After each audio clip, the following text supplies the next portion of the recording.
All right, we are going to open our meeting in open session, and there were no actions to report out from our closed session this time. However, I do have a correction to a readout from the last meeting, and at the February meeting, the board reported approval in closed session of a vote to reject the recommendation to this is the corrected version, to reject the recommendation to non-reelect two faculty members at IVC. The report should reflect a vote of 7-0, as opposed to the way it was reported the last time.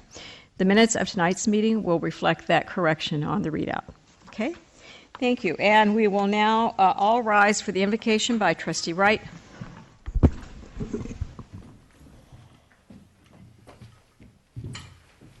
Let me give a short prayer. Our Father who art in heaven, we thank Thee for allowing us to gather this evening. We thank Thee for the freedom that we have and to live in this great land of America. We pray for our military members and our veterans. We're also thankful for our students and for our dedicated faculty, staff, and administrators in our district. Bless us in our decisions this evening and our efforts. We ask Thee to continue to bless us with love, guidance, protection, and everything that we need in our daily lives so that we too may, in turn, share these blessings with everyone around us. We pray sincerely in His name. Amen. All right, and I will lead us in this Pledge of Allegiance. Please face the flag and follow me. I pledge allegiance to the flag of the United States of America and to the republic for which it stands, one nation, under God, indivisible, with liberty and justice for all. Okay, we have no resolutions tonight. There are commendations, and President Todd Burnett from Saddleback will read the commendation. Thank you, Madam President. Well, we're very excited. I believe this is the second award in my 5 years in our district, so we should be very proud as a district. And if I could call Dr. Kevin O'Connor to please come up and join me. I'm very pleased to introduce to the board and the community the 2013 Association of California Community College Administrators Volunteer of the Year, Dr. Kevin O'Connor. Wow.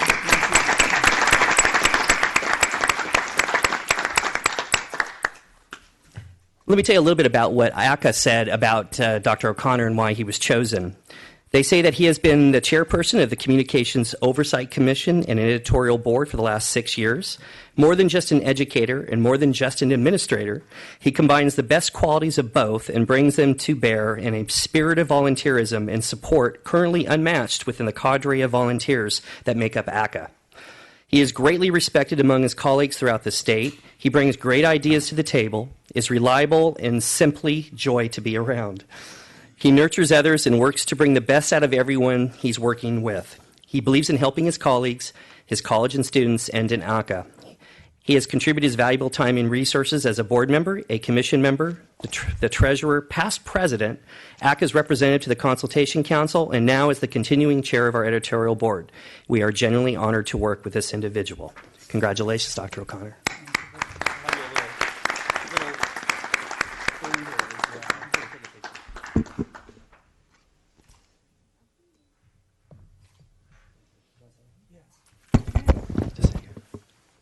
Certainly, I'd like to thank everyone here tonight for this recognition, but I would be remiss if I didn't also thank all of my colleagues here in the district. There are many professional organizations, ACCCA is only one of them, and I'm always impressed with the high level of participation here in the district in professional organizations. To give you an example of the 72 districts in the community college system, ACCCA has the highest membership rate in the South Orange County Community College District. We have more ACCCA members than any other district. I know in an upcoming board meeting you're going to hear more about the Student Success Recommendation 6.0 on professional development. And for me personally, it's wonderful. It's a wonderful opportunity to work in a district that values professional development, and where individuals take the time to become involved in activities and organizations that help them to bring the very best to the jobs they do every day. So thank you very much. Very, very good. Thank you. And the next item is public comments. Do we have anyone wishing to? None? Okay, very good. We will now move to reports and board reports, and everyone is limited to 2 minutes. We'll start with Trustee Jay.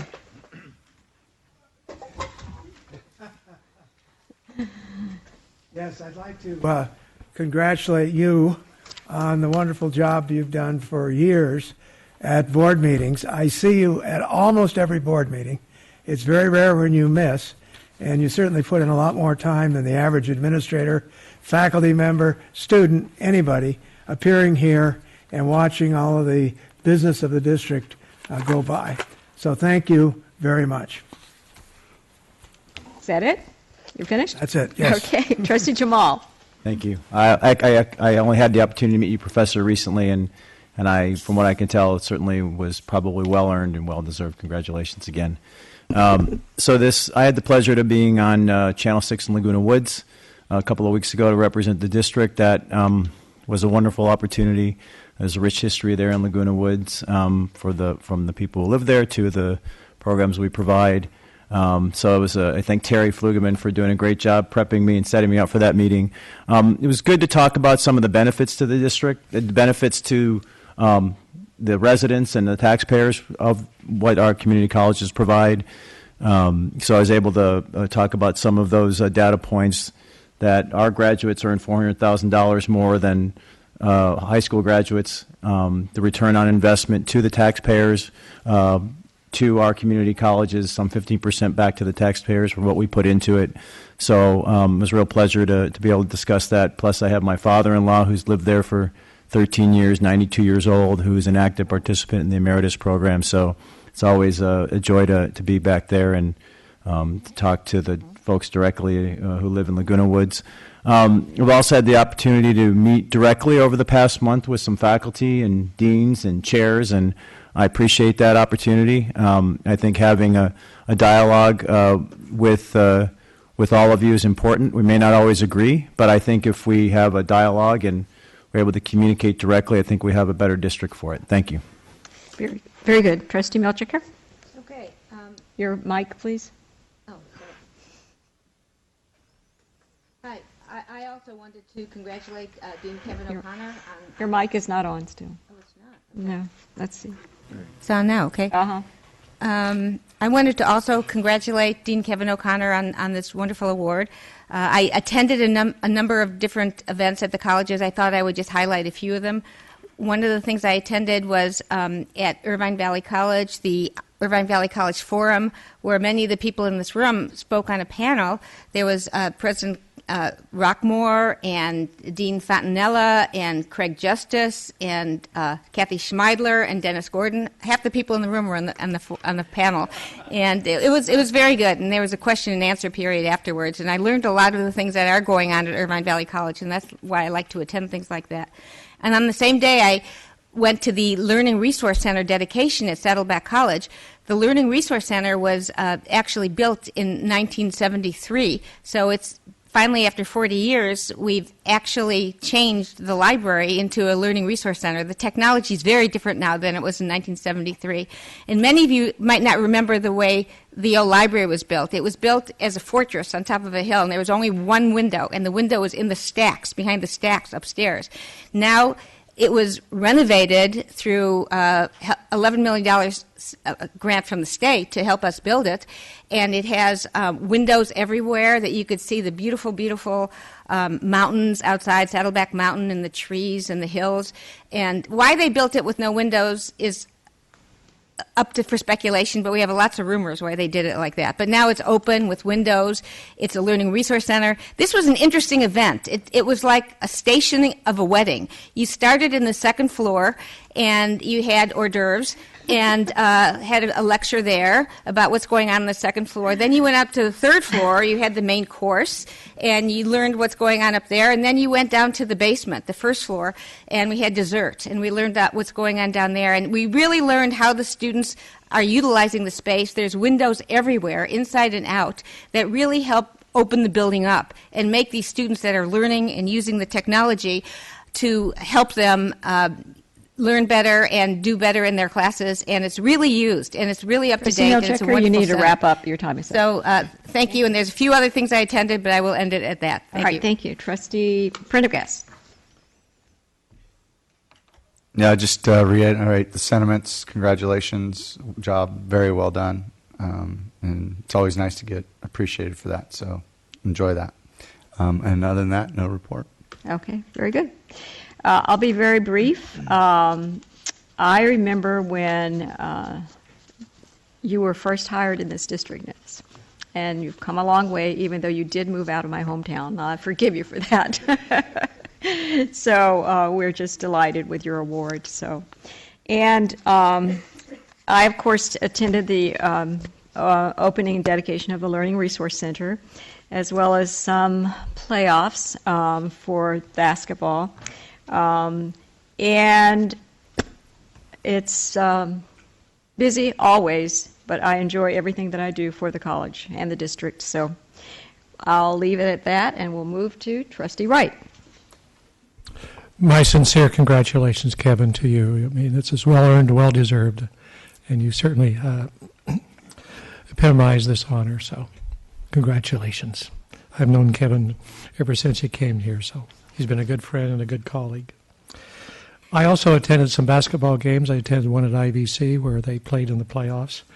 Then they ran into Chaffey College, I guess was their next game, and so did Saddleback College run into Chaffey College too. So I also attended several basketball games here at Saddleback College. They were in the playoffs too, and they would have made it to state if they had beat Chaffey College their last game, but they didn't do that. So it's always good to attend those basketball games at both schools. Again, I attended the open house and the reception to reopen the Saddleback College Library and Learning Resource Center. It was completely renovated on the inside. It looks wonderful, and I'd had a chance to go before. I also had two other meetings that I attended. One was with David Begay and I. We talked, and I appreciated my talks with David Begay, who's our Vice Chancellor for Human Resources. And then finally, I met with the Faculty Association. They wanted to interview the new trustees, so we had a nice interview, and I talked to them for a few minutes.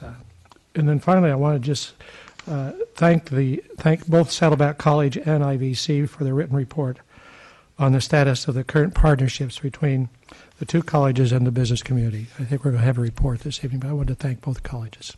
Thank you. Okay, Trustee Lang. Yes, no report this evening. All right, student Trustee Park. I just got to attend IVC Senior Day, which I thought was very successful. There's a lot of seniors, and they got to have tours and all of that. And then I got to attend the open house, which I was very impressed. And I only had to circle the campus like a dozen times before I found it. So that's pretty impressive, if you ask me. The associated students were very helpful at the event, and I thought it was very nicely organized. Okay, very good. Chancellor. I have just one quick thing to mention. On Wednesday, I'll be traveling to Washington, D.C. To lead a contingent of the Orange County Legislative Task Force to visit with our representatives and senators. The task force this year has focused on our student veterans as the target for our advocacy for improved benefits. This is a part of our student body that's going to be ever growing. Over the next 5 years, it's expected that another 500,000 servicemen will be discharged, and of that, 60,000 a year is expected to come into California. So the number of student veterans on our campuses is going to grow significantly, and they desperately need all of the benefits that we can get for them. So that'll be the purpose of the visit. Okay, and we will now move to our president's reports. IVC President, Glenn Rockmore. Thank you very much, President Padberg. First of all, I would like to also congratulate Kevin. I served with him on the ACCA board. I was on while he was president, and he's very hardworking and very dedicated. Job well done, a well-deserved award. I'd also like to congratulate all of the IVC folks that helped put on a very successful senior day. I understand that we had about 2,000 students visiting the campus that day. I happened to be at an accreditation visit and missed that, but I understand it went quite well. As you know, we're right in the very beginning of spring break, and yet we have our Academic Senate President here working away. But it's hard to believe this is the time that we actually begin to reflect on things like commencement and even starting to think far enough ahead for our fall opening and how all that is going to work. So time's moving fast, and we're about ready to move into a very, very busy period of time. And then finally, I look forward to Wednesday, sharing some time with the classified staff out at their classified staff retreat. So thank you. President Burnett, Saddleback College. Thank you. To echo many of the trustees, thank you very much for attending the Library and Learning Resource Center open house and reception. I'm glad that we had such a great turnout because it really does show how important a facility is and the impact it's going to be on our student success rates. And I can guarantee you over the coming years you will see an uptick in Saddleback success rates because of the new facility. So a very good investment indeed. 3 announcements of events that are coming up. First, we have our high school senior day, just like IVC just had on Thursday, March 28th, between 11 and 2 p.m. in our quad. Second, very exciting, we have our annual Community Health and Wellness Fair, which is on Wednesday, April 10th from 2 to 5 p.m. And actually just today sent out an email, and I CC'd all of you, that we're having a student and employee poster contest to come up with a campaign, a marketing campaign, to make awareness to all of our students and employees in our community for helping to reduce drug and alcohol abuse in our community. And then third, of course, it's that time of the year, folks. The Saddleback College Foundation Annual Gala is the 13th Annual Gala is April the 20th on Saturday in our gym, and we are still looking for sponsors and, of course, people to purchase tickets. So hopefully you all will attend. Thank you. Thank you. We are now at board requests for reports. Do I have any board members requesting reports? Seeing none, let's move on to discussion items. We have none. We will go to the consent calendar. Do I have anyone wanting to? All right, moved and seconded by Trustee Jemal, right? Jay. Okay. Do I have anyone wanting to pull anything off the consent calendar? Yes, Trustee Wright. 5.5. 5.5. All right, so 5.5 is pulled off the calendar. I assume that your motion will stand without that item. All right, so let's all vote on the consent calendar except for 5.5. Okay, carries unanimously with the student advisor yes vote. So we'll go to 5.5. And would you like to comment about that, Trustee Wright? Just a quick question. I was noticing that this is the Irvine Valley Spring 2013 badminton team going out-of-state travel, which I think is good, but I was noticing there are 8 students and 4 coaches. I was just concerned about the 4 coaches. That is a very good question, and I don't know that whether the ratio there is required. The students actually pay for this themselves. I know that's true. So that's yeah. Oh, okay. Yeah, here comes Craig Justice to I see. help me out with this. Are the faculty paying for themselves too? We're going to find out in 1 minute. Those are great questions. I'm Craig Justice, Vice President for Instruction at Irvine Valley College. The 4 coaches have organized a foundation account, many dollars of which are their contributions, but they are asking their foundation to pay their way. I'm not sure if there's an offense coordinator in addition to a coach and a defense coordinator and all of that. I'll find out. They also have not attached the contract for the trip. And I would urge and recommend that the board table this until next month. It would still be timely, and we'll be able to get the answers to your questions.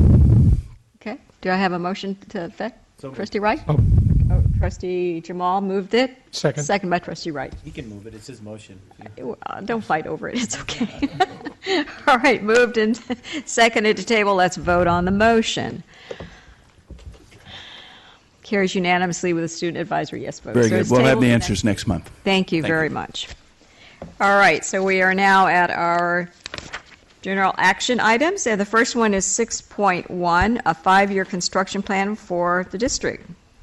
All right, I'm going to be talking about this item tonight because Executive Director Brandy Delana is on a much-needed vacation, finally. Good for She's her. taken it in Georgia this week. You had before you the 5-year plan, which was originally developed in the first year after the completion of the baseline planning document that we did in 2011, which was the Educational and Facilities Master Plan. The 5-year plan is updated annually so that we meet the State Chancellor's Office's requirements. The 5-year plan is the result of merging the two separate campus priorities from the Educational Facilities Master Plan into one prioritized list. And this activity is engaged through the participatory governance process at each of the colleges with final campus approvals provided by the presidents. And it also goes to the Capital Improvement Committee as well as the Chancellor's Cabinet Council, which also performs the final review before it comes here to the board. The projects maintain their individual EFMP's position in relationship to other campus projects throughout this process, I should say, unless otherwise noted. And what happens is then modifications from the 2011 EFMP to date take place under certain conditions. And there has to have good reasoning and justification for us to move off of the EFMP priority order. The ones that you have in front of you, you can see that we have a couple changes. The addition of an ATEP building for Saddleback College, which the board has approved to have each college have their own building to pair with the IVC building already in the plan. So that is added in the 5-year construction plan. The scope for the Saddleback College Loop Road relocation has changed, and it made sense to do this when looking at the total project. Instead of relocating the Loop Road, parking lot replacement will occur to address. First, we're going to have parking lot replacement to occur. It needs to address lost spaces that are occurring with the science building and the A-Test swing space project. So all other scope in that project will remain the same. The scope of the work for the relocation took the perimeter road straight through parking lot 5A, reconnected at the service road behind the warehouse with a 90-degree turn onto the security road, reconnecting at East College Drive. And you'll see that project moving up because we are also needing to do storm drain in relationship to that project, and that is becoming more time sensitive.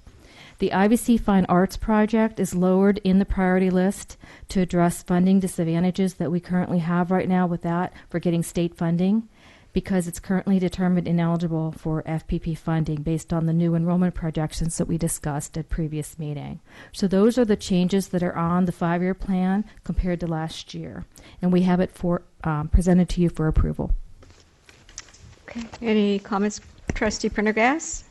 Yeah, I'm looking very closely here, and I still don't see the pool at IVC. Well, that's because it's more than 5 years, Trustee Prendergast. Yes, I know. Right? Okay. But I know that we had talked, and I know Brandy was looking into the possibility in 2016 of getting that Murtha pool from the Olympic trials. So I didn't know if that moved it up or not. Now remember, if there is economic advantage to the district or the college for moving a project up, that is one of the things that we can do. And so we're following the FMP plan right now, and it was, I believe, number 31 on the list or something like that. But you would see that move up if we can have an opportunity to save money on projects such as you were describing. Great. Thank you. Trustee Wright. Just two quick questions. One is, how many do you think we can do in the first 5 years? 1 through 10 or 1 through 8 or 1 through 7 or? Well, as you know, a couple of the first ones on the list are already in the Right. works. Now, remember, the purpose of this 5-year plan is primarily for submittal to the state, and its requirements as part of getting local funding match and for state funding opportunities. What you're going to see in May is our recommendation for basic aid funding. We're going through our process right now that was clearly defined in BP 3110 and AR 3110, which we have already gone through a year of process with that. The Capital Improvement Committee has already looked at the 5-year plan, the EFMP, and then also individualized prioritized list from the colleges associated with scheduled maintenance, small renovation projects, and construction defect projects. The recommendation we've met over the last 2 months, and a recommendation went to the Basic Aid Allocation Recommendation Committee last Friday, and we're in the process of discussing that. But basically how this works is we'll probably go down on this particular list close to number 10, with the exception of Gateway, because we don't believe that state funding is going to come this year for the Gateway building. And then with some exceptions, because there is some queuing that takes place, domino effects, for instance, of when a college renovates a building and people have to move out of it, that kind of thing. So there's a cycle that sometimes takes place where you have to skip over that based on timing and feasibility of moving people in and out of once a building is renovated, the people move in, then the next one is in the cycle. So you'll see that in May when we bring that recommendation to the board. And the other concern I have is that the renovation of the science math building seems to be very low. I'm concerned about that because I know how bad that science math building is. So I think you and I have talked about that. Yes, so. I recognize that need. There's a great need at Saddleback for some other buildings as well as at IBC. Okay, Trustee Lang. Yes, I was just going to move approval if there's no other requests to speak. Second. All right, moved and seconded. Seeing no one else, let's vote on the item.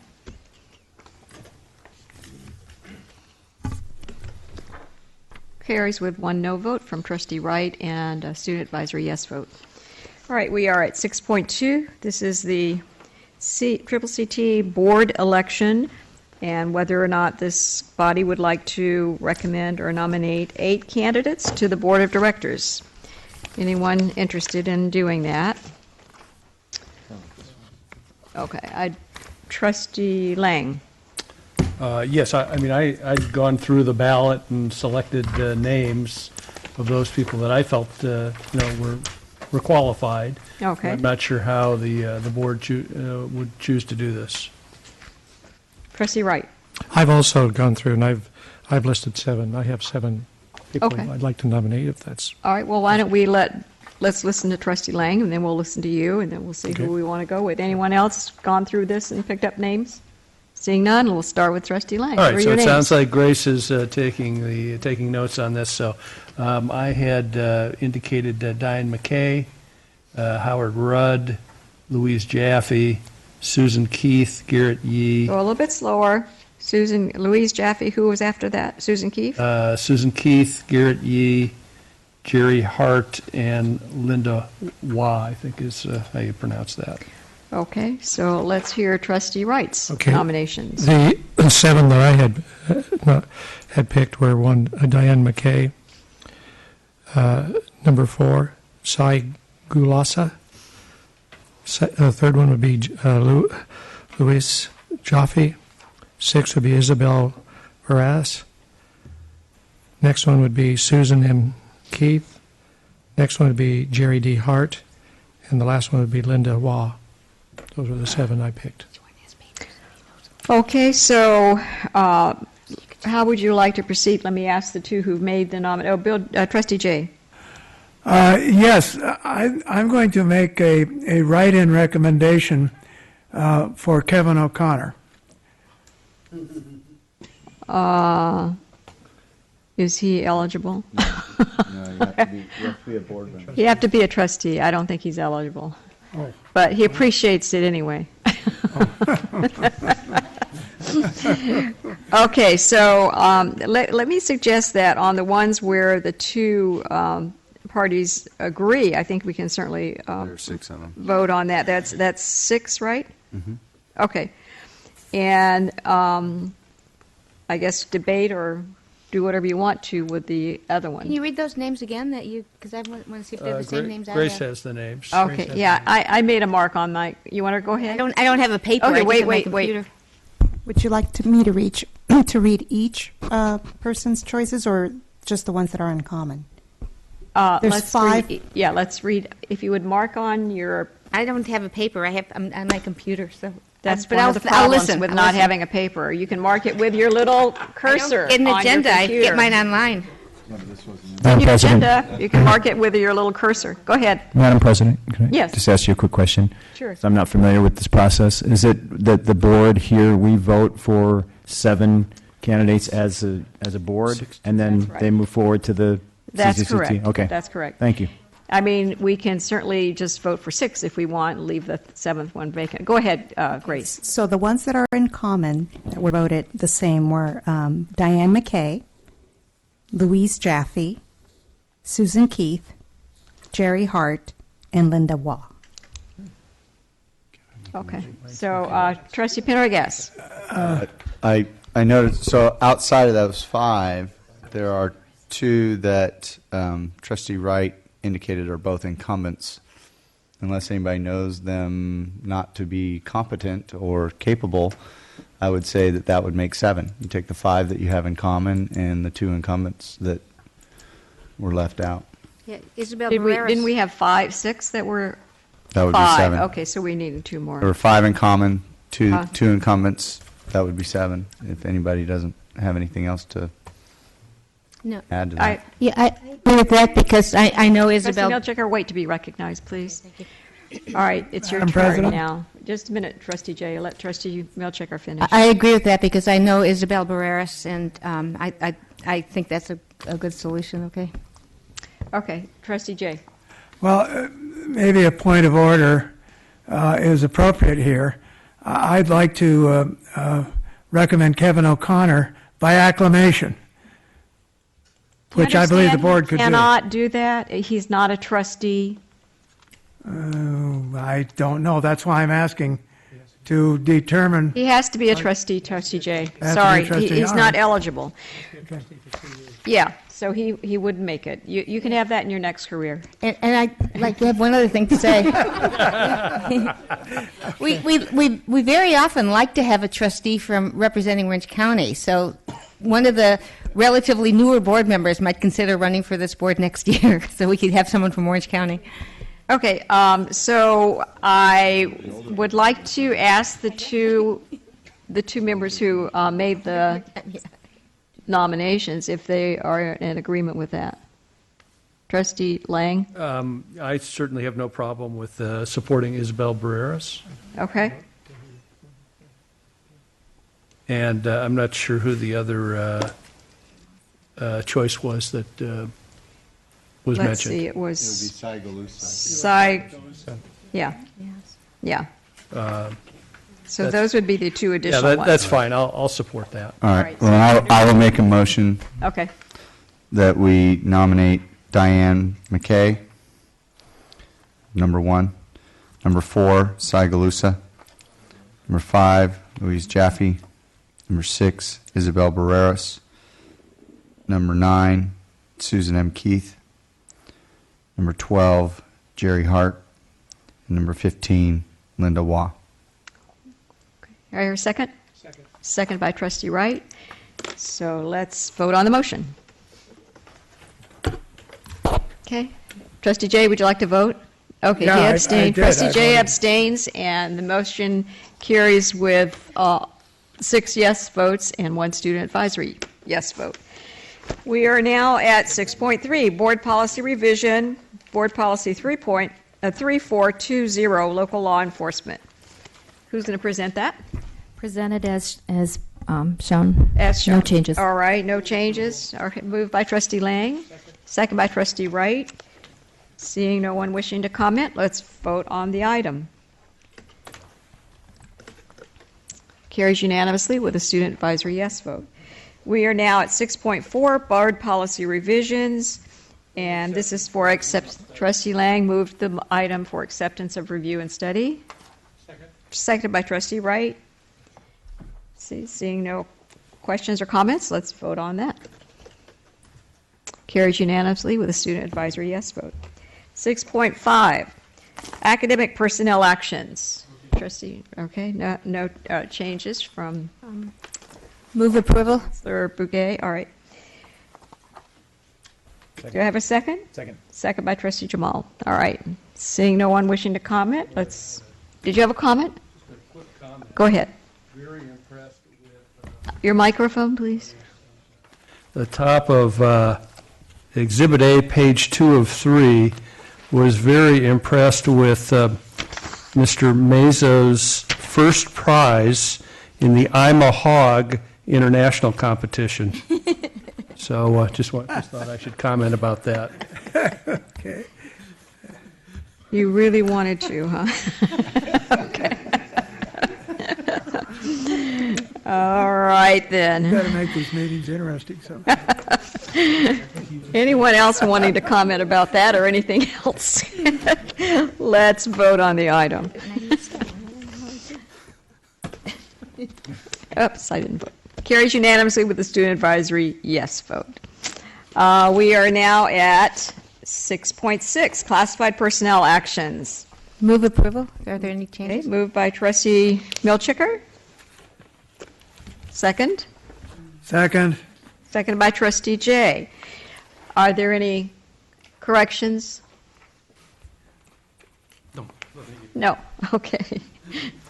All right, so seeing no one wishing to comment, let's vote on the item. Carries unanimously the student advisory yes vote. We are now at 6.7. These two resolutions for layoffs. So do I hear a motion? Moved by Trustee Lang. Second. Seconded by Trustee Jemal. TJ. Prendergast, sorry. Another Okay, TJ. another TJ. Okay. Yes, anyone wishing to comment? Seeing none, let's vote on the item. Roll call? No. No. Carries unanimously with a student advisory yes vote. We are now at reports. So we are at 7.1, Saddleback College and Irvine Valley College speakers. Any questions or comments on that item? Seeing none, we'll move to 7.2, Basic Aid Report.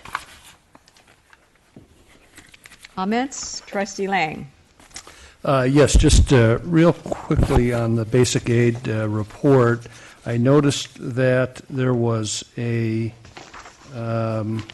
new footnote added, I guess, on Exhibit B, page 3 of 3, that showed changes from the February 2013 report, and I thought maybe perhaps a brief comment from Dr. Fitzsimmons might be appropriate there. And then the other thing that I think would be interesting to learn about is an analysis of the balances that are remaining on these basic aid projects compared to what our estimate is of the actual completion costs for some of these projects. So perhaps you could comment on that as well. Okay, so what you have before us is what we started was an annual review of each of the projects to determine which ones should be closed out and which ones have excess money within the project that could be returned to basic aid. So Exhibit A actually has the list of the closed out projects as well as the other projects that are being recommended for returning to basic aid. So the little recap on Exhibit B at the end recaps what was in Exhibit A. So as you can see, the closeout projects total $3.4 million, and you can see them listed under Exhibit A, totaling the equivalent of the $3.4 million.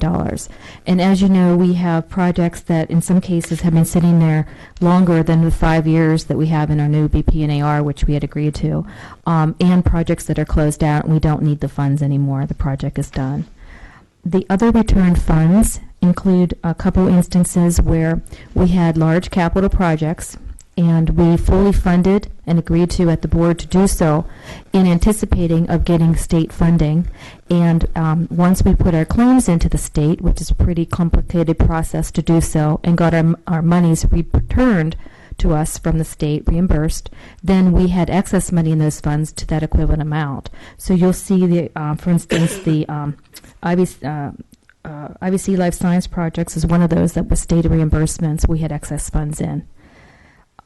We also had the IVC Fine Arts Building, in which we had started to save money for local match for the IVC Fine Arts Building, so we were prepared for the state funding to take place. We know that that's not going to be needed for the next few years because of what we had already discussed with the enrollment projections related to the IVC Fine Arts Building. So those monies were returned with the condition that when they do requalify, they would go back to the Fine Arts Building project when needed. So that's how we sort of came to the decision making related to closing those projects out and returning money to the basic aid pot. As to the analysis of the balances and remaining funds, we're doing that as part of our process anyway, related to the Capital Improvement Committee and our recommendations for basic aid funding. So projects that need additional dollars, they'll be coming recommended to you at the May board meeting when we do our basic aid recommendations to the board, after it goes through the process with the basic aid allocation recommendation committee, which is taking place right now. There's only one other project that I'm aware of, and I'll confirm this and get back to you. I believe there's only one other project that has some state money, has some local money in that we're not ready to do that project yet, but we're progressing towards making sure we have local match, and that's the Saddleback College Gateway Building project. And so we're starting to save towards that so that when we're ready to build that building and the state is ready to fund that building, we'll have local match in there. Okay. Thank you. Seeing no other comments, let's go to 7.3, Facilities Plan Status Report. Seeing no comments, let's go to 7.4, Monthly Financial Status Report. Okay. No comments. 7.5, District Retiree Trust Fund.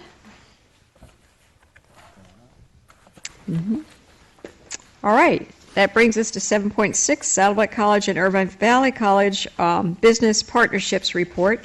This is a report requested by Trustee Jemal, and we'll have presentations from both colleges. So who's going to start? Okay, looks like we have. All right. Introduce yourself, please, for the public. To the mic, please. Speak into the mic. Kathy Worley, Dean of Academic Programs at Irvine Valley College.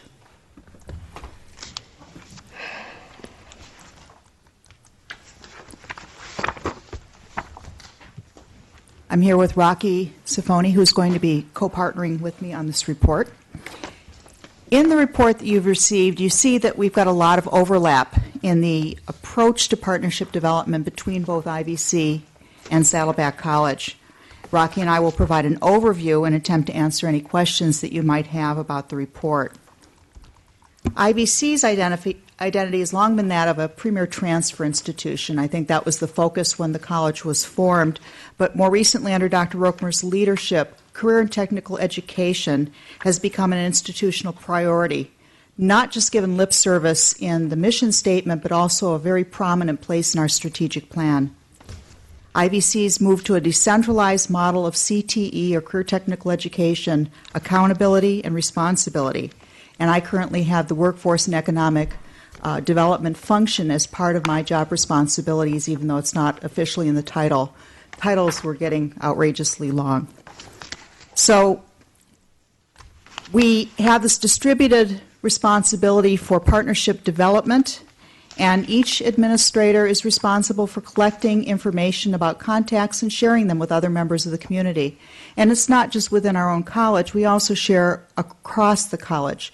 I've sent Donna, for example, information about health programs when people find out I'm a nurse and they, get interested in something that I'm not really involved with because the health programs are at Saddleback. So the development of this report for Trustee Jemal has actually given us a reason to focus on this as an institutional priority, and the report is something that's going to be a living document and updated on an annual basis or more often as necessary. But in it, for IVC, we've included examples that faculty provided of how they go about developing relationships and partnerships. And this is just a sampling of some of the things that you see happening, but you'll see them across a variety of activities. In this slide, you see students who are at the Getty Museum learning about museum studies, and another student focusing on textiles and seeing actual work that would be done in the career field that these students have selected. Here you see students who are volunteering in an activity that both colleges participate in, the VITA, Volunteer Income Tax Assistance, where they're learning job skills, but they're also networking as well as providing a service to the community. And here you see some very happy students from a company called CP Carrillo, a leading manufacturer of high-end pistons for the international motor sports industry that's based in Irvine. They've not only earned their certificate, but you see them proudly displaying the aluminum widgets that they produced, and I'm sure that they have some real name or purpose, but right now I would think a paperweight, but not really my expertise area. So, going back. The students go through a program in workforce development and learn a skill that helps them maintain their employment. In this case, I got a letter back from the chief financial officer of the institution indicating that he not only got a return on investment that was positive, the quality of the products they were making was improved. The entire purpose of this was to improve the dimensioning and tolerancing of the items that are actually being manufactured locally. So it's a way to reduce the number of wasted parts through a quality assurance process.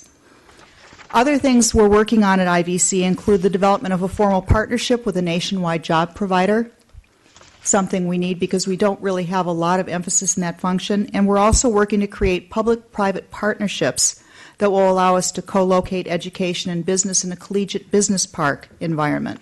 This creates synergistic opportunities for the programs and instruction and the businesses that co-locate with us. And if we're successful in this, the MOUs that result would provide us with internships and jobs for our students, adjunct faculty to teach in our programs, people to work in an advisory capacity to inform us of what's new and happening in terms of industry trends, and other educational supports, not to mention donations, equipment, things like that that are important. Rocky? Thank you, Kathy. Good evening, trustee members, Madam President, Chancellor Portner. To continue on... sorry, please introduce yourself for the public that may not know you. I beg your pardon? Please introduce yourself for the public who may not know who you are. Thank you. My name is Rocky Safoni. I'm the Dean of Business Science, Economic Workforce Development at Saddleback College. And I am here to continue this presentation on behalf of Saddleback College. As Kathy mentioned, there are a number of different ways that the colleges connect with the community, particularly the employer sector. While her portion of the presentation focused on specific vignettes, my portion of the presentation will focus on the various modalities or the types of partnership, the typologies of partnerships that exist for both colleges.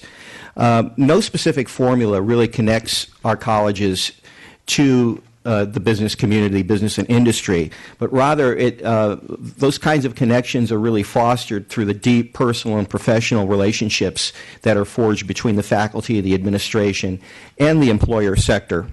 A good many of our partnerships are fostered through our career technical education programs, and we have many career technical education programs at Saddleback College that have grown in size and scope over the years. Many of those career technical education programs, in fact most of them, have a capstone experience that falls under the rubric of an internship, and at the colleges those are known as cooperative work experience. Cooperative work experience allows students to take advantage of internships in the employer sector, both paid and unpaid, and earn credit towards their certificate or their degree simultaneously. So the linchpin, really, of these partnerships would be our industry advisory boards. And our industry advisory boards are, by Title V, compelled to advise, obviously, us at the college on emerging and current industry trends. And by that same token, it allows us to connect our students to viable employers in the area. Also, by California Ed Code and Title V, every CTE program must go through a program review every 2 years, and those industry advisory board members are significant partners in helping us to evaluate the timeliness of our material in our program. Moving forward, our instructional enrichment programs at both colleges allow students to do things such as job shadows at various workforce and workplace sites. They allow us to bring guest speakers onto the campus. They allow us to send our students onto field trips to local business and industry sites, and they allow us to develop alumni mentorships. I've given a number of examples of that type in the written report, but one that I want to point out that was especially gratifying to us was last Friday. Saddleback College hosted the OC Startup Summit, specifically targeted towards students that want to become entrepreneurs, which is an economic sector in and of itself. And at the conclusion of that afternoon, we had a fast pitch competition, and our fast pitch audience were members of the K-5 Launch Business Accelerator and Incubator, which is currently housed at Chapman University. And one component of the first prize was an hour with these individuals, which is in and of itself priceless as far as consultation. I highlighted a number of state and federal grant partners, most of whom are in the nonprofit arena. I highlighted 3 grants that are currently housed at Saddleback College: the CTE Transitions Initiative, which is the old tech prep grant, the CTE Community Collaborative Project, and one that I did not mention in the written report that I'd like to highlight right now is the Bridge to Engineering grant-funded project, which allows students who are interested in engineering to move through a 2+2 program as a cohort and partner at the end, again, with a capstone project with business and industry, particularly in engineering and manufacturing. Next, we have vendors and donors. Service providers and vendors are really an underappreciated but valuable economic development generator for our entire community. They also enable us to be able to get jobs for some of our students right here on campus. So some notable service providers and vendors at Saddleback are PepsiCo, Follett Bookstores, Schools First Credit Union, S&B Foods, and a number of other folks that you see represented by their logos. Financial in-kind donors are a major resource for business and industry partnerships. One that I've highlighted in the board report happens to be a partnership that's been cultivated through the auto technology program with Tuttle Click Automotive Group.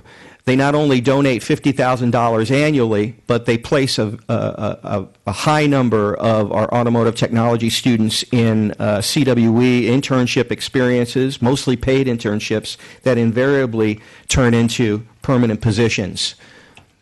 I talked a lot about cooperative work experience. We have a very, very long list of cooperative work experience partners that has doubled over the last 2.5 years, thankfully. And volunteer and community service, as you will read, provide valuable on-the-job experience to students, as well as exposure to the not-for-profit sector. A couple of places that we've placed students in terms of job opportunities happen to be United Way, Goodwill of Orange County, and the Orange County Food Bank, the Second Harvest Food Bank. Finally, we have memberships. Memberships in our local and regional boards, Chamber of Commerce and industry boards are very valuable things. One of the persons that I'd like to acknowledge for his strong support of this kind of networking is Dr. Burnett. Dr. Burnett has given us a lot of latitude and a lot of resources in order for us to outreach to many sectors of the business and economic community. That concludes my portion of the presentation. We're now open for questions. Thank you. Trustee Jemal. Thank you, Madam President, and I thank you and the board for approving this request. And I also, Rocky and Kathy, thank you very much for you and your teams putting together this report. I realize it's a significant endeavor to put this kind of report together, and I can assure you, and I know Trustee Wright mentioned it earlier, how much we appreciate that very much. And I love the increasing focus on cooperative work experiences. I think that's encouraging. I had a few questions I just wanted to ask you if that's okay. I think in the Saddleback report, I think you mentioned that the CTE programs offer courses directly related to high-demand skills employers are seeking, and I'm just wondering how are we going about determining, those sectors and industries that have those high-demand skills that we're trying to fill? Well, that's a very good question. We're getting a lot of help at the present time from the state of California, most specifically the California State Chancellor's office. The Vice Chancellor for Economic and Workforce Development office over the last couple of years has been doing an extensive evaluation of the many regions that the state is broken up into. Los Angeles and Orange County is considered one super region. And at the present time, we've been directed by the State Chancellor's office to concentrate on a number of priority and emerging sectors. For Orange County, those priority sectors include advanced manufacturing, hospitality and entertainment. Some of the emerging sectors are information and communication technology, and of course entrepreneurship being laced across the gamut is something that is not only a statewide priority but a national priority. So we're getting a lot of help from the external market forces as well as the people who fund our community colleges. Would you like to add anything? Just that I think both of us have significant experience working with industry partners to develop new programs. Not specifically here, but I've worked in this sector for a long time and developed partnerships that have resulted in disk drive manufacturing partnerships and programs, photonics and optics. What I discovered, though, was that many of these programs that people come to you to prepare a workforce for have ended up being offshored. And so there's more concentration and emphasis here on making sure that the kinds of programs that we're developing are things that will continue to be local. That's why the emphasis on advanced manufacturing, because people are not going to be able to afford to take those jobs and outsource them to Mexico or China or other places. They need the prototyping, they need the high cost, low volume production here locally. Okay, thank you, Trustee Milchiker. Yeah, this was excellent, and I have a lot of really good examples of how we work with industry. And one of the things I wasn't able to talk about is on March the 4th, I attended a lecture given by Daniel Scott from the Department of Business at IVC, who's teaching entrepreneurship at IVC, and it was really fascinating.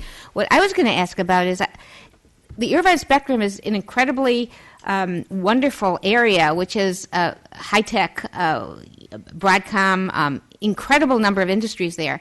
And I know personally, firsthand, over the years, that some of these people will pay a premium to get people to work there that have the skills. So what are we doing to get into the Irvine Spectrum, to get into companies like Broadcom, to be able to offer our students, to be able to get them the workers they want, and we could educate the students that can get the jobs that they need right now. You know, win-win situation for the local business and industries, helping them get educated students that could hit the job running in work, and also help the businesses and help our Okay, let's students. let them answer the question. That's the question. Thank you. Well, I'm glad that you asked that too, because at the present time, both colleges are involved with the Orange County Workforce Investment Board as well as the Orange County Business Council in exploring new opportunities and new advantages in the information and communication technology sector. At the present time, both colleges are involved in an educational stakeholders group that meets once a month at the Orange County Business Council. Happening in parallel with that is an industry stakeholders group, which is made up of many of the companies that you just mentioned. Next month will be our first conjoint meeting, the industry stakeholders group and the educational stakeholders group.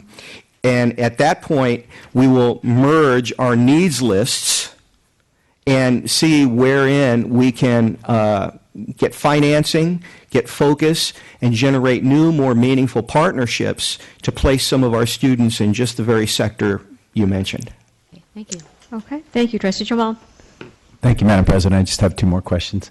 I think both colleges highlight the importance of industry advisory boards. I think, and they're mandated in the code as well. I'm wondering, so I had two questions.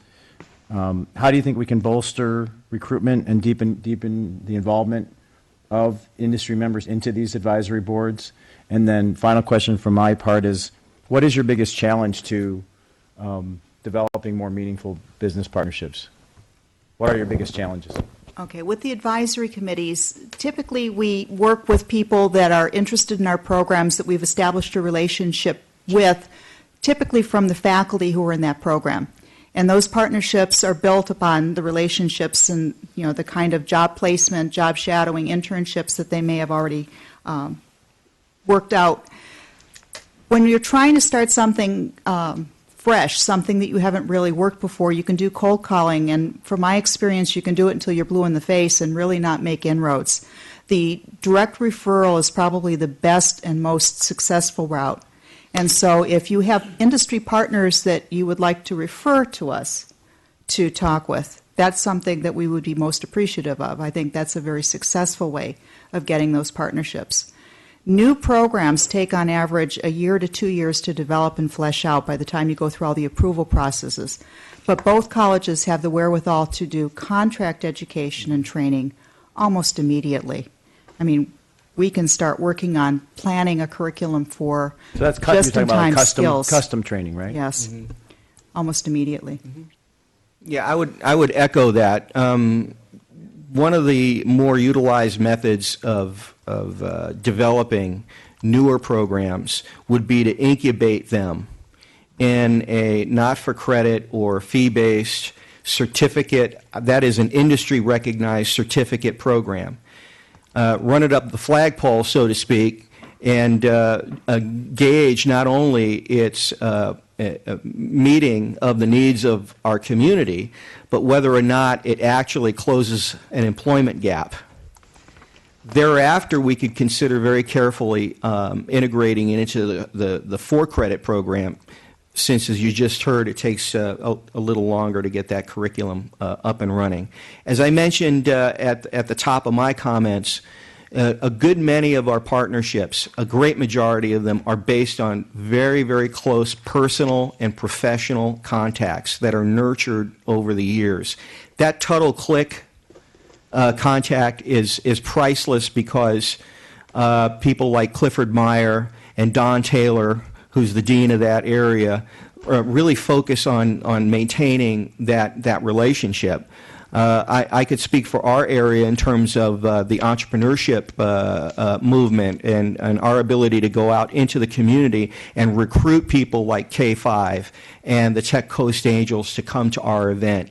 So it takes that person-to-person contact mostly to nurture those kinds of relationships. And as I said, we're getting plenty of help now from the state as well as our own internal wherewithal to really pinpoint those industry sectors that might be ripe and fruitful for new program development. Okay, thank you very much. Very interesting report. We are now at our reports from our shared governance and administration. So we'll start with Irvine Valley College Academic Senate. Miss Kathy Smidley. Thank you. Am I? You are. You just have to get close to the mic. Very good.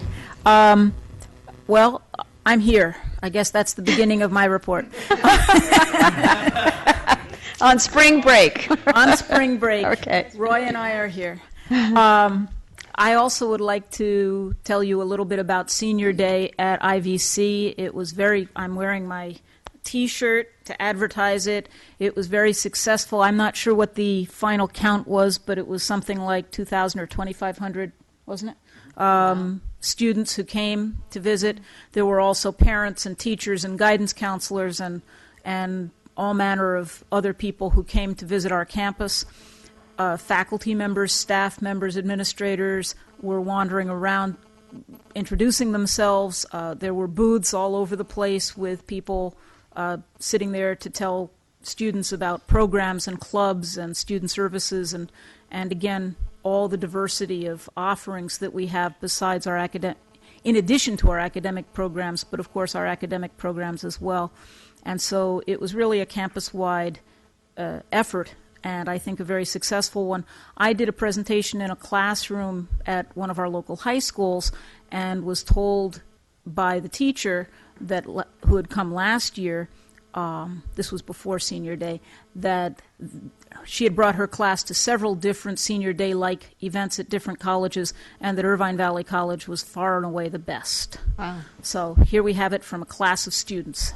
Great.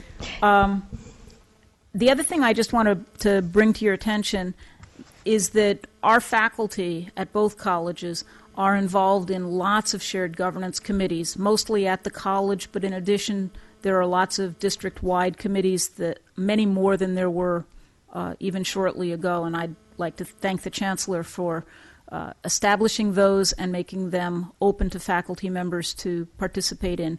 We're slowly gearing up and getting a more diverse population of faculty on the district-wide committees. But I just want to point out to the board that we don't often report on these because the activities of these committees is subsumed in the entire governance structure and strategic planning structures of the two colleges and of the district. And so we very seldom hear about the individual committees and their work. But I just want to point out to you, since we have a small audience and a short evening, that all of our faculty are involved in shared governance and very, very active in it. And I think that's to the betterment of the colleges and the district as a whole. Very good. Thank you very much. Our Associate Vice Chancellor of Economic Development, Randy Peebles. Thank you very much. Short report.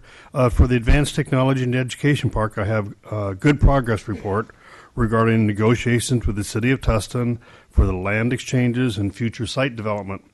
The board should be able to anticipate a number of ATEP-related action items and future board agenda items. Thank you. All right, and we've already heard from our two presidents, so we'll move to Vice Chancellor of Technology, Bob Ravucci. I'll briefly highlight a major multi-year project that's a collaboration between the district services and the college IT organizations. It's time to upgrade the network. Bandwidth is exploded. Video is much more of the traffic now. There's a phenomenon called BYOD, which stands for Bring Your Own Device, which means that students aren't just bringing a laptop, they're bringing a phone, a tablet, and a laptop, and expecting connectivity with all of them. And also we want to prepare for what's called a virtual desktop initiative, which we expect to gain us some efficiencies. To do that, we started with the wireless network. We're moving to the wired network now. There's some equipment that is nearing end of life or which will not support the anticipated bandwidth that we want. So we'll be pulling new fiber throughout the campuses, and we'll finish up the project by replacing all of the associated equipment that we call the core and edge switches that tends to live in the little closets in every building. So I'll update you as that moves along, but it's a major project. Very good. Our Vice Chancellor of Human Resources, David Bouguet. We are in the midst of the hiring season, so I tend to come to work a little bit early, but it's strange. You walk in at 7:15 and the lights are on and there's 15 people sitting in a room getting ready for the interview starting at 7:30, which has happened a couple times this week. So the committees are working really hard. The applicants are very high quality, actually to some extent even better than in previous years. We are not the last 3 years, we've been the number one recruiter of faculty in the state of California for community colleges. We're not number one this year, and that is a breath of fresh air for human resources. So with that, the season's here, so you'll be seeing some really good people coming forward in the next couple board meetings. Very good. Vice Chancellor of Business Services, Deborah Fitzsimmons. Yes, we had our kickoff meeting of the audit committee of the board today for both the district and the foundation, and our auditors are now on board. We'll be back in a couple weeks and start the audit process for this year. So you'll more than likely be selected to, at least a couple of you, to interview with the auditors, and we have them coming in for information and doing their internal field work. Also, we have a lot coming to the board over the next couple months. In April, we anticipate bringing the information back regarding OPEB liability, which we had valuation study done, validation of that study, as well as 2 actuarials who are doing an additional actuarial report, so we can take this to the board next month and make recommendations to you on funding. We also have in May, as Associate Vice Chancellor Peoples indicated, several major ATEP milestones that we hope to bring to you for further review and approval. And so that's exciting, as well as our basic aid allocation recommendation report in May and the budget. We're preparing for the budget cycle, so the June will be the tentative budget coming as well. So lots to come. Thank you very much. Irvine Valley College Classified Senate President Dennis Gordon. Thank you. We had a busy month. Our Constitution and Bylaws Committee recommended some major changes to our officer positions and then streamlining our nomination and election process. So at our Senate meeting last week, the recommended changes were all ratified by our Senate membership. So that was a good move. And then, of course, on Wednesday, we're going to be participating, we're the host college this year, in a Classified Staff Development Day at Oak Canyon Park. In addition to our development programs, we'll also be recognizing our staff members for their years of service. They'll be getting service pins, and we'll be recognizing our Classified Employee of the Year for the district, for Saddleback and Irvine Valley. And for those of you who are going to be there, really looking forward to having you there, and a great day. So thank you. Okay, and our California School Employees Association President, Russell Hamilton. Thank you, Madam President. My name is Scott Ferguson Green. I'm the first Vice President, CSCA Chapter 586. I'm sitting in for President Russell Hamilton, who 3 weeks ago had the flu, and today he's attending a scheduled event. To steal a little bit of Dennis's thunder, we're looking forward to Classified Development Day, which is coming up in 2 days. And later this month at our chapter meeting, we're going to begin the process to select our delegates for the upcoming CSCA conference, which will be in Las Vegas in August. Thank you. Okay, and our Saddleback College Classified Senate President, Don Minio. Thank you. Someone mentioned the committees. We, besides our district committees, our college committees, we also in Classified Senate have our own committees. We're also doing some bylaw changes. Some of the staff members in the last couple of weeks attended the Net Vet Ally, who was actually hosted with Brooke Sauter, who works in the vet office, and then Terrence Nelson, the dean. They put on sort of like a training program. It was about 4 hours for all the staff. It was a great way that we actually saw how vets actually come into the system, what they have to go through, and all the other barriers that they have in their own life. So it was a great eye-opener, and there was a lot of people that got trained that day. One mention about the new sciences building for Saddleback College. A couple of the staff that work in that area, especially in the chemistry department, was concerned about how they actually have to bring in their chemicals to prepare in this new building the classrooms. So they actually have to bring the chemicals through the hallway. So if there are students in the hallway, of course that's just more liability there. The other concern was all the doors open into the hallway. So if there was an accident, there's no way to get those gases out or whatever chemicals were spilled. So a couple of the members wanted me to share that. And I welcome you to come into the Career Services. That's where I personally work, and actually see how students get information on how to get jobs and how that link to that industry could even be stronger. And thank you for the individuals in the back of the room who led our advanced tech project, or rapid tech we called it. And it was a great program. It's a great way for students to get into that advanced industry, going especially in the future for 3D modeling. And the gentleman, I just wanted to call your attention that they've done an excellent job, and we thank them, especially from the classified staff, even though a lot of them were the classified managers. All right, thank you very much. And I'm going to turn the mic over to Trustee Prendergast, who's going to adjourn the meeting. Yes, we're going to adjourn this evening in memoriam of a longtime IVC faculty member, part-time faculty member for English, who passed on us, Kurt Gorey. So in his memory, we will adjourn this evening's meeting. Thank you.